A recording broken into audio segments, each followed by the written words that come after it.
Welcome back and good evening. If you've just joined us, this is ANN7 Prime. My name is Cindy Mabi. Deputy President Cyril Ramaphosa has dodged the bullet in what was expected to be his toughest appearance before Parliament. Ramaphosa launched a preemptive strike in his question and answer session regarding the email scandal. The Deputy President decided to deal with the 6 scandal allegations against him outright before members of Parliament even raised the question. Ramaphosa promised to account and take responsibility for the scandal he's embroiled in. Meanwhile, questions are being raised about what the Deputy President means by accounting to Parliament and South Africans and what responsibility he will take. I thought I should do something unprecedented and start off by addressing a matter which has embroiled me in matters that affect my personal life.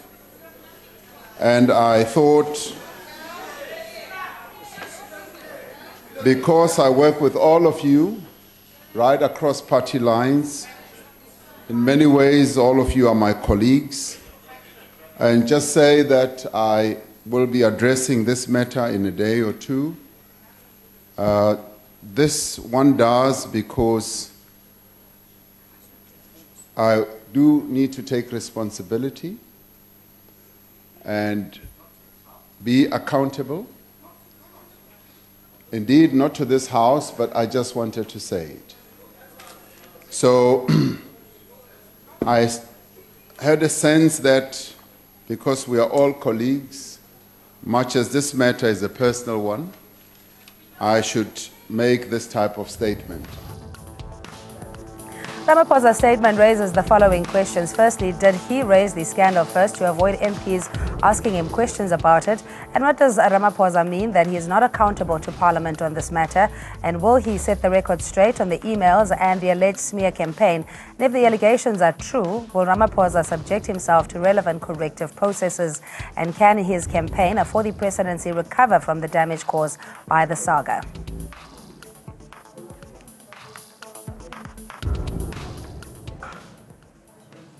Joining us in studio, Mosiri Tsiane, South African Liberty Foundation chairperson, and also with Mosiri Tsiane attorneys. Yamkeles Pengane is Black Consciousness, a political activist, and we have Nomazokyo Memani, an advocate and director of Emang Basadi, and we have Sabelo Sikutu, NFP spokesperson, on the phone line. Good evening to you, and thanks so much for joining us. I mean, we've been pondering on exactly what impact this has had. He seems to have still been composed and even had the presence of mind to just get it out in the public assembly before anybody raised that. A good strategy on your part, Advocate Memani?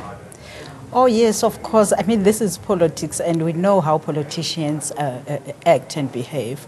And of course, you know, he's like trying to say, you know, this is a campaign against me as I'm standing for presidency of the ANC. And then he uses that, and then he's, you know, I think he's just going to go all out to fight.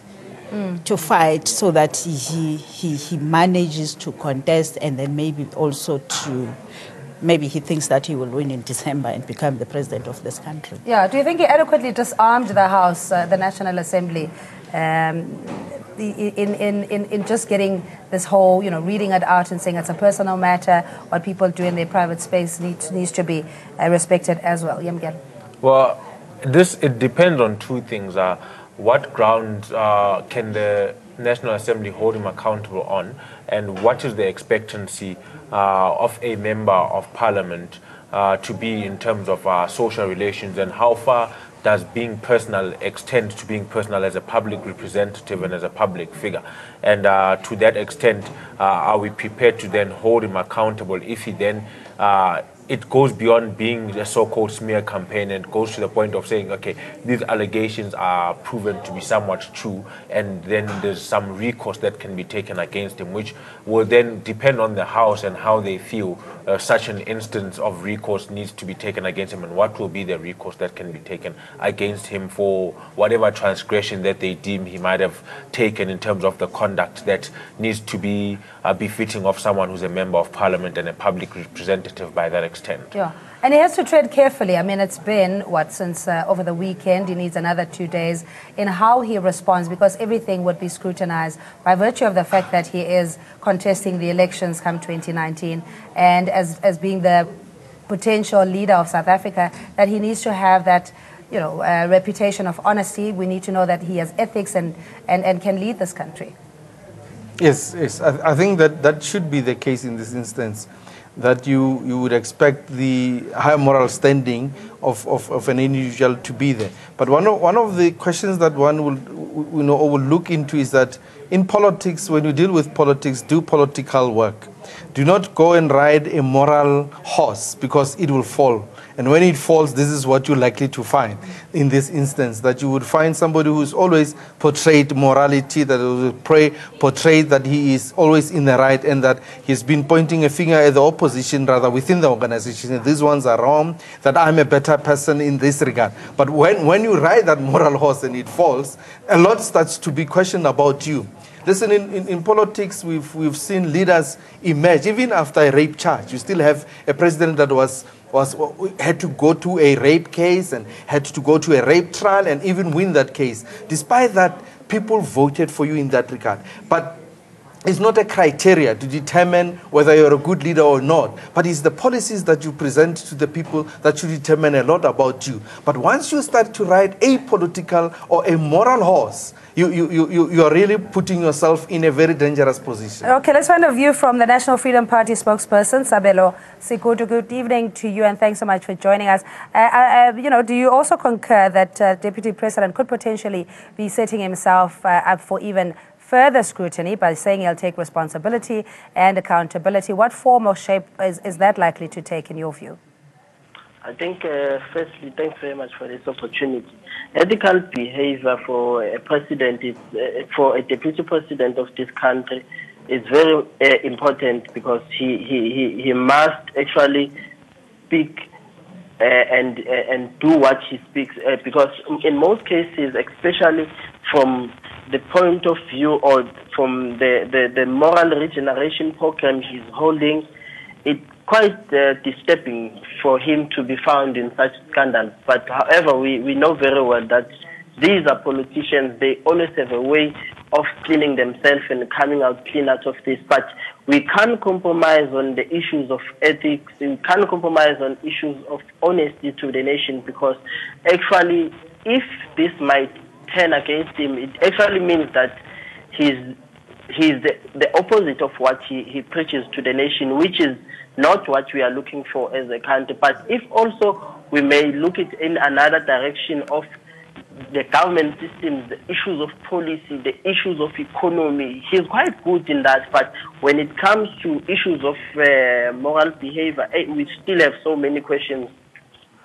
Stay with us, Mr. Sikutu. Of course, and we work from the premise that he's innocent, anybody, in front of the law until you're proven guilty. But the difficulty, again, is going to have to give convincing enough detail. As an advocate, Mimimani, I'm sure there's that fine line in terms of what you disclose and incriminate yourself in, and how much you're willing to take responsibility, not at the cost of your own aspirations, as in this case. Oh yes, definitely. I think he's moving very, very carefully in that regard, because the problem is, as my colleagues have indicated here, he gave that personal perception of his being a moral person, being a person who's above everything besides the policies of the organization and etc. And then now came the scandal, and then now he's just going to fight very, very hard, and he's going to use the law, to protect himself. And also, but then the unfortunate part of it, the perception of the people out there about him, because he has created an impression that he is the best person, and then that's why it's going to be a problem. Yeah, because he's not an ordinary man, like Joe Soap or myself, that a simple acknowledgement or an apology would not suffice. Masira, you also of the view that there needs to be a little bit more accountability in how he deals with these sex allegations. You see, when there was an allegation or rather a case that was opened against one of the deputy ministers just a couple of months, if not a month ago. Last month. Yes, it was last month.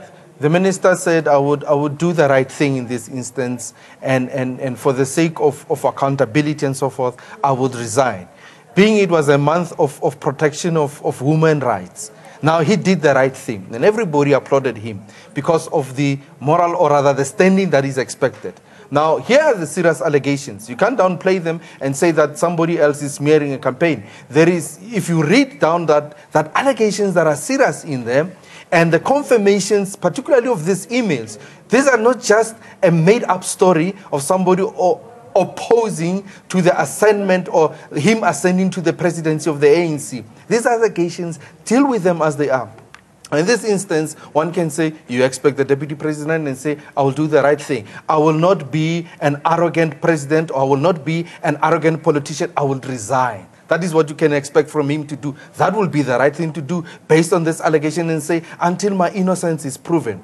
Now, we expect that from the era that we've been of one scandal to another, from one scandal, that a leader that's supposed to take South Africa forward would be somebody else that we see that will be above these scandals, that is going to lead South Africa in a moral regeneration, that is going to lead South Africa also in radical economic development and so forth. So anybody else smeared in that light, we expect him to do the right thing. As they say, do the right thing and really stand up for your actions. Yeah, but the smear campaign in itself is going to be a test in the evidence, the government apparatus that he is alleging have been used to get this information out. In the allegations themselves have been receipts of payments, 25,000 to a particular young lady, which doesn't specify necessarily that it is towards tuition or whatever it is. It does seem that it is for sexual favors.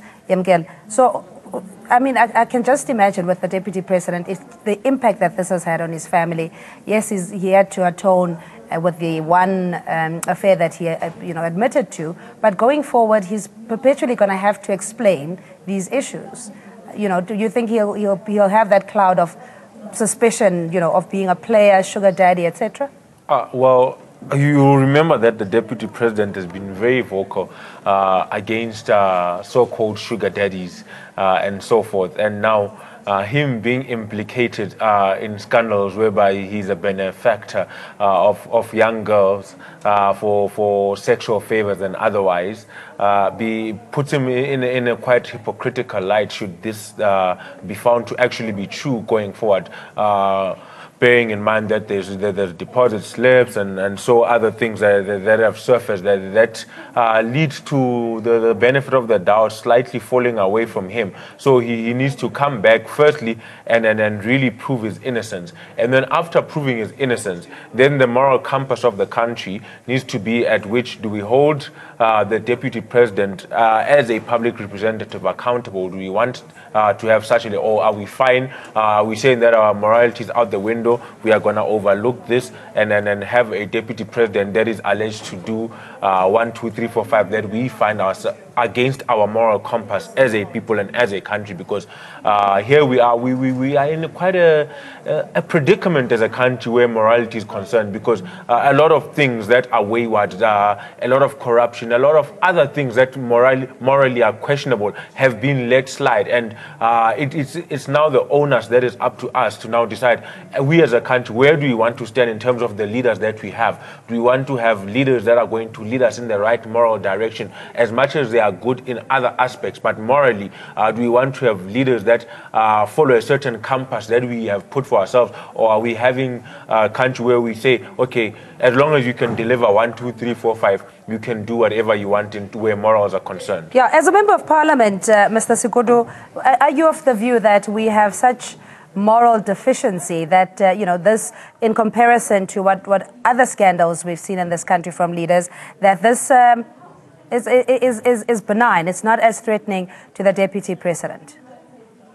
Actually, I think we can say that leaders prove their worth in such crises, because in such incident, it raises a lot of questions, but in our history, when we just look back as a country, when we elect leaders, we never actually have an assessment on issues of morality, because You remember very well when the elected president, Jacob Zuma, he was actually, his character was damaged in terms of moral. But I think we are in a democratic country whereby leaders are voted based on the majority of what people think and what people say in terms of voting.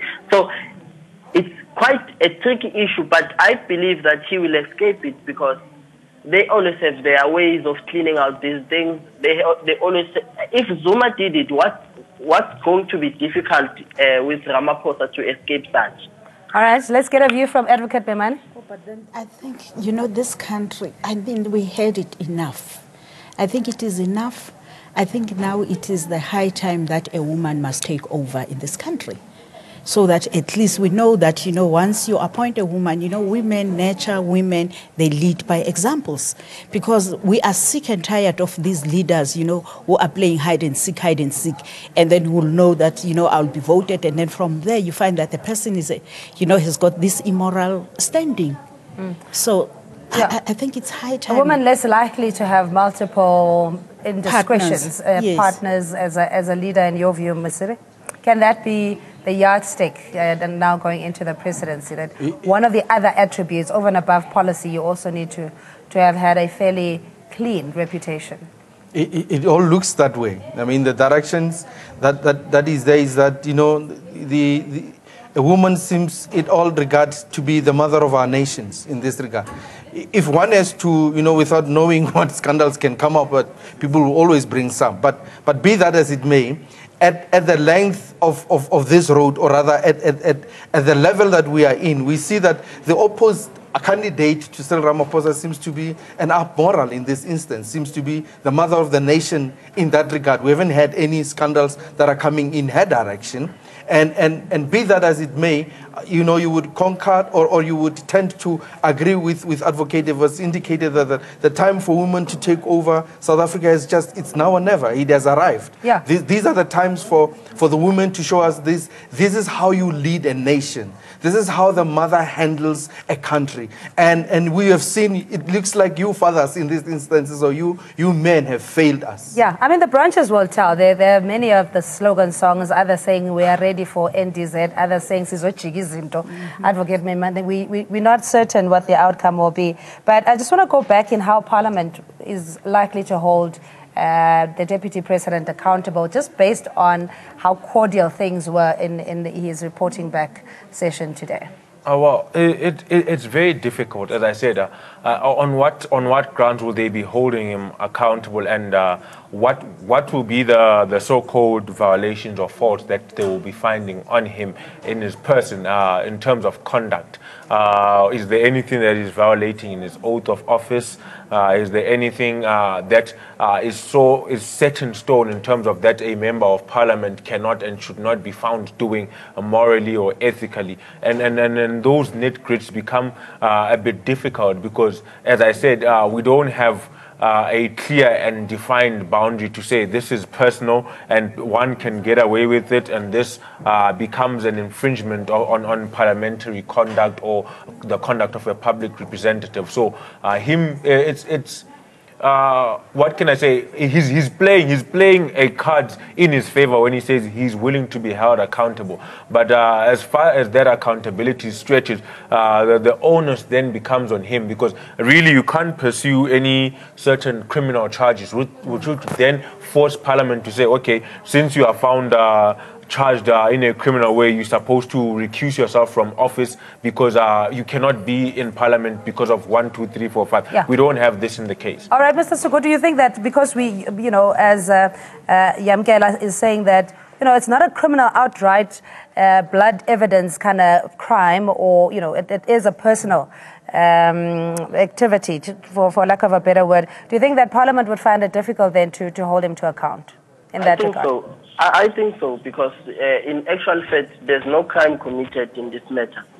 Even though that there are questions in terms of honesty which are directed to him, but I don't think that is going to stick to him, because at the end of the day, they all have their own lives which they live the way they want, which we cannot further judge, and these are still like allegations, it's not the final findings, and he didn't admit anything. But also, I want to comment on what has been raised about women being ready to govern this country.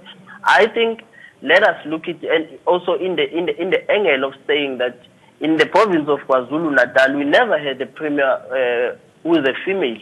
So in terms of saying that a woman is ready to lead South Africa, why don't you start up in KZN to have a female premier? Then it will show that this mentality that men can only govern, especially in no, but you see now we just that hurdle has since been overcome. That the women are now standing up, no less than 3, who put their hand up as being leaders of the ANC. And by extension, the party. So I think starting provincially, that horse has bolted by now. But what's your point? Carry on, Sigurd. My point is that she's coming from KZN, which never had a female premier. And I think it's quite, there's this mentality that other people believe that a woman cannot govern, especially in an environment where Zulu are dominating. I'm not discriminating, but those are the facts that are happening on the ground. So we still need to overcome such, because we live in a society where mentality is still a serious challenge, because they don't view it as you are saying that she has worked in the AU, but when we want to check from the ground, what is it that she has done? Did she build a toilet or building or a school or what? What is it she has done? It's very hard to trace. So yeah, and again, it's for the branches of the ANC to determine, Mr. Sigurd, and I agree with you that there were other missed opportunities where women could have been escalated or promoted to positions of leadership. But just getting back to what seems like there is no clear-cut transgression that Parliament can hold Mr. Cyril Ramaphosa against, based on the conduct and whatever is expected of him as a member of Parliament and Deputy President. Your view, Advocate Biman. Oh yes. In terms of parliamentary rules, there's no transgression that he has done. But then I think what needs to happen, this is a lesson, when Parliament start, I think after 2019, the Parliament needs to discuss these things. You see, because this issue of blessers and what, we talk about it as if it is a joke, but this is a very serious thing. This is a very serious thing. And we need to discuss these things, because my worry is one, I am a woman. These things are happening to women. Women are selling themselves, in order to benefit. We need really to get rid of this, how do I call it? I don't know what. Yeah. I don't want to say prostitution, but this lavish prostitution. Because for me, this is prostitution. If let's say you sleep with people and then you pay money, I mean, it's not a relationship, and particularly being a man who's married, who's committed to another woman, what about that particular woman? Mm. And now the woman has to go all out and support. Yeah. But then I wanted to talk about the women premier. I mean, we had women premiers in this country who did very well, and there were no scandals. I mean, we had Mae Kasaburi, we had Edna Mulewa, and the other women who were premiers who did Nomvula, who did very well as premiers. I mean, there were no such scandals. Mm. Yes. Your view. I also wanted to come to that point, that the criteria that the speaker was saying, that in order for you to become a president, you should have been a premier woman of KwaZulu-Natal. I mean, really, all the previous presidents have never been a premier leaders of KZN, for heaven's sake. I mean, the current president was never a premier of KZN. Why would you want to create a different criteria or a test and say, in order for you to become a president of South Africa, you need to jump other scandals? I think, it's more about your job at hand as a future president or a member of Parliament. It's what you need to do. That's what Yambiela is saying, that it's going to be difficult for Parliament to hold him accountable if these alleged relationships were consensual and there wasn't any violation of a particular person's right or their personal agency. Yeah, just before Kamkela come in, who in this current moment was ever found to be guilty of anything? People are rushing to court and asking for an impeachment. Who has got criminal record in South Africa? Which president has got that? Now, accountability has a lot not to do with what we perceive to be criminal activities, but it's got to do with moral standing. What are your, as he says, moral compass? What is your guidance to us in South Africa? That is what we're viewing. And when you ask accountability in this regard, when you ask for somebody else to stand and say, what kind of a leader are you going to be showing to South Africa? What guidance are you to our children? That is what we need. Now, an accountability in that regard is that there's an expectations of citizens in South Africa and say, we look at you, we see what we want to become. Be an inspiration to us and be an inspiration to the nation. That is what is expected in this regard. And if you're going to lead South Africa, you better be on that status, on that level. Yeah, perhaps hold him accountable in the portfolio committee that has the moral regeneration movement under it's part of its programs, and I think that's the Department of Arts and Culture, because he's the patron of that particular program. And if you are morally depraved, then there could be